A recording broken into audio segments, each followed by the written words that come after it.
ॐ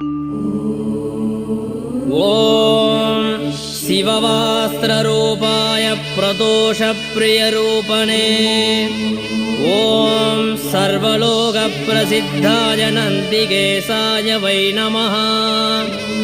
ॐ शिवं शिवकरं स्तुत्यं शिववाहनरूपणम् ॐ यं नत्वा सर्वभूता च सुखं यान्ति महीतले।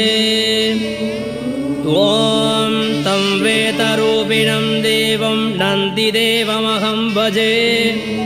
ॐ द्वितीयं परमं शम्भुं सितवर्णस्वरूपिणम् ॐ ईप्सितार्थप्रदातारं नन्दिदेवमहं भजे। ईप्सितार्थप्रदातारं नन्दिदेवमहं भजे।